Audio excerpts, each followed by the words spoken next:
Assalamualaikum warahmatullahi wabarakatuh. Oke sahabat pioner, hari ini ada perubahan baru di Beranda Pi Network ya teman-teman ya. Sebetulnya ini pembaharuannya tidak terlalu penting-penting amat ya teman-teman, karena ini hanya membahas seputar pertanyaan seputar KYC aja ya teman-teman ya. Oke, di sini kita coba langsung kulik aja ya di sini.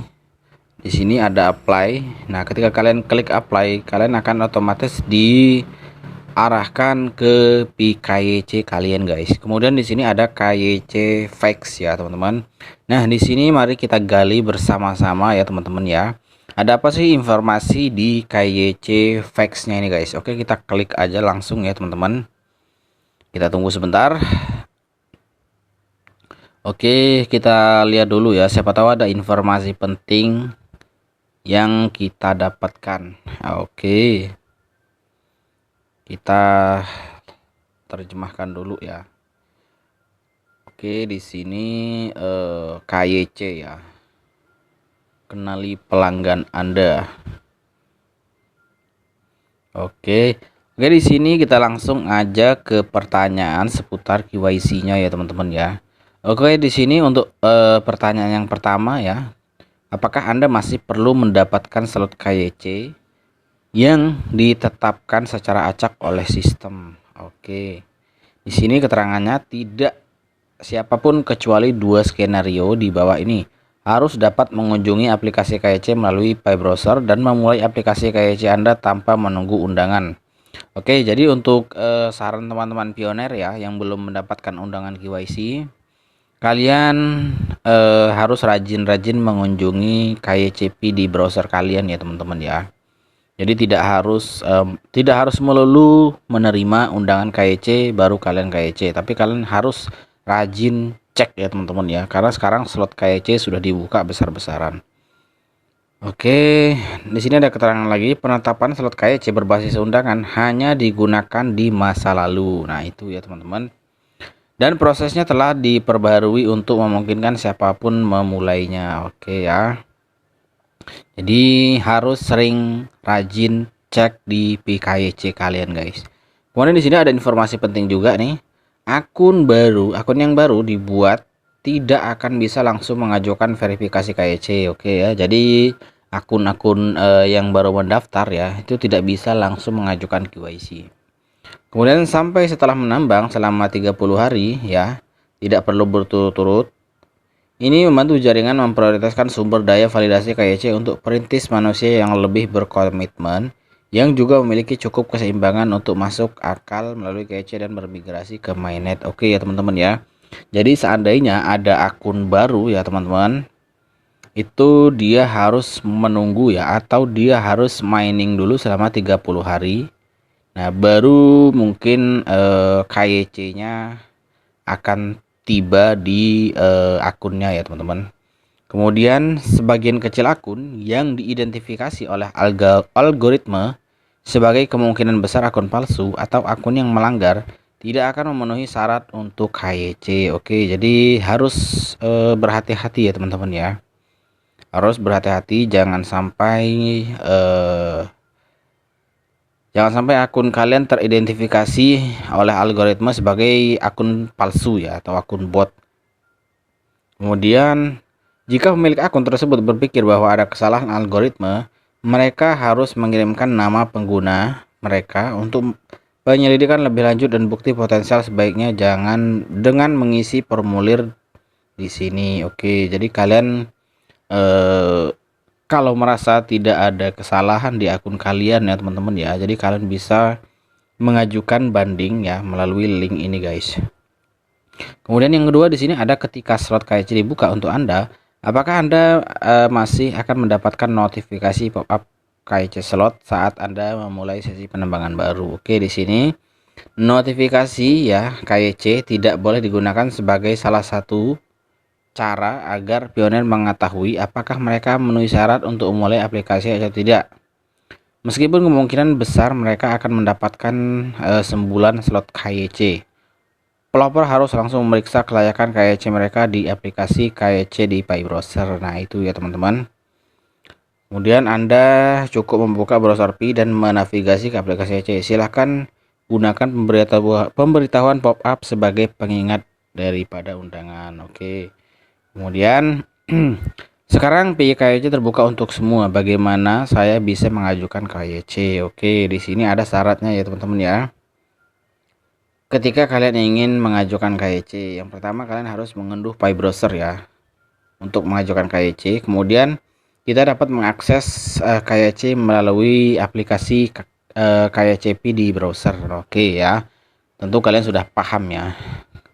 Kemudian pelapor didorong untuk langsung memeriksa kelayakan KYC Anda di aplikasi KYC di browser. Nah itu ya teman-teman, makanya saya selalu berbicara, rajin-rajinlah kalian cek KYCP di browser kalian ya teman-teman ya. Siapa tahu kalian beruntung ada notif untuk mengajukan KYC. Kemudian di sini ada juga program KYC tentatif yang tidak berlaku untuk sebagian besar jaringan, memerlukan pemeriksaan verifikasi tambahan sebelum pioner dapat lulus KYC sepenuhnya.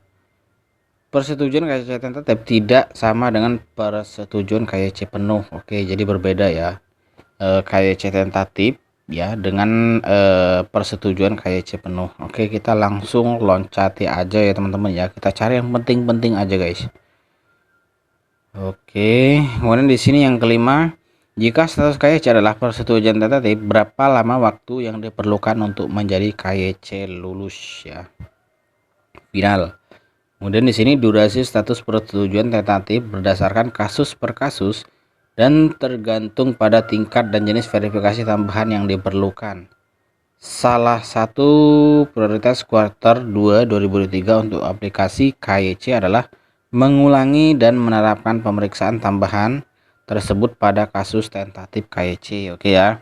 Jadi tentatif KYC ini kalau tidak salah ya teman-teman ya, dulu itu ada KYC 50 atau per 100 per negara ya teman-teman ya. Jadi yang diambil hanya sekitar 100 orang di setiap negara. Nah ini tentu berbeda ya dengan peraturan KYC yang sekarang dengan yang dahulu ya. Mungkin yang dulu mendapatkan undangan KYC tentatif akan ada tambahan ya teman-teman ya, tambahan pengecekan ya, entah itu dari video ya, entah itu pemeriksaan data-datanya ya teman-teman. Tapi yang jelas ada tambahan pengecekan ya. Kemudian jika status KYC adalah persetujuan tentatif, apakah migrasi ke mainnet dapat dilakukan? Tidak, Anda harus lulus KYC sepenuhnya agar dapat bermigrasi ke mainnet. Oke ya teman-teman. Jadi yang kemarin mendapatkan KYC tentatif ya, kita harus sorry guys, di sini jika status KYC adalah persetujuan tentatif, apakah migrasi ke mainnet dapat dilakukan? Oke, jadi yang kemarin mendapatkan undangan KYC ya, persetujuan tentatif itu tidak bisa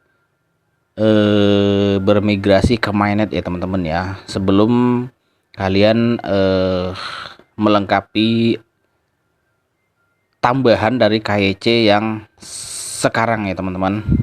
Oke, kemudian saat KYC diajukan, layar yang bisa Anda dapatkan di aplikasi KYC. Oke, setelah mengirimkan aplikasi KYC, pioner akan melihat beberapa layar berbeda di aplikasi KYC ya. Perintis mungkin melihat layar yang menunjukkan bahwa aplikasi sedang ditinjau dalam proses. Oke, biasanya ada tulisan sedang dalam peninjauan, kan biasanya ada ya teman-teman ya. Kemudian jika permohonan KYC disetujui untuk sementara, artinya diterima oleh validator, sambil menunggu pemeriksaan tambahan, pioner dapat melihat layar persetujuan sementara. Oke ya, jadi ketika ya di layar beranda kalian ada status dalam peninjauan ya, ini sebetulnya masih dalam pemeriksaan tambahan ya teman-teman ya.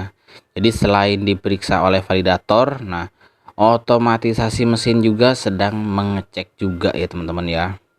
Kemudian jika pemeriksaan tambahan mengonfirmasi lebih lanjut keaslian data dan akun, pioner akan melihat layar KYC lulus. Nah itu ya, ketika pemeriksaan tambahan telah terkonfirmasi ya, kemudian data-data terdeteksi asli, nah otomatis KYC kalian akan lolos ya teman-teman ya.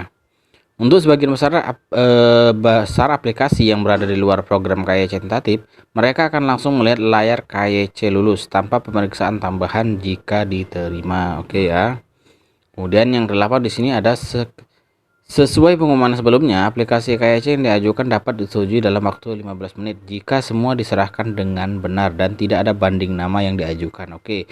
Jadi bagi kalian yang ada banding nama ya agak bermasalah ya, bukan bermasalah ya, tapi harus menunggu ya, harus menunggu ada banding namanya selesai dulu guys. Kemudian kapan validator dapat meninjau banding perubahan nama? Oke, banding nama ini nanti akan ada peran dari validator untuk meninjau banding perubahan nama juga ya. Kemudian di sini ada untuk pionir yang mengajukan banding atau mengubah nama akun mereka. Untuk pembaruan nama kecil, banding mereka diselesaikan hanya dengan otomatisasi mesin atau memerlukan bantuan validator manusia untuk menyelesaikannya. Oke ya. Kemudian di sini ke-10, KYC disetujui tetapi tidak tercantum dalam daftar periksa mainnet langkah 6. Kapan saya dapat melanjutkan dan memulai migrasi? Oke. Di sini ada keterangan ya. Tim inti menyadari masalah ini mempengaruhi beberapa pengguna dan bekerja untuk menyelesaikan masalah sinkronisasi data pada daftar periksa mainnet di kuarter 2 tahun ini. Oke ya, jadi di kuarter 2 tahun ini semuanya akan dicek ya.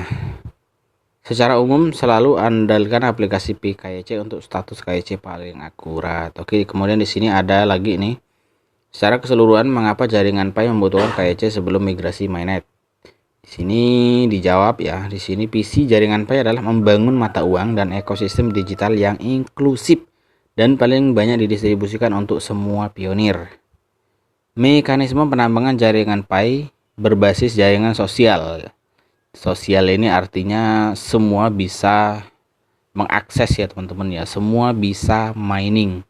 Semua bisa mendapatkan koin Pi tanpa memandang status ya. Tanpa memandang entah itu orang kaya, entah itu orang miskin, semuanya bisa kebagian guys.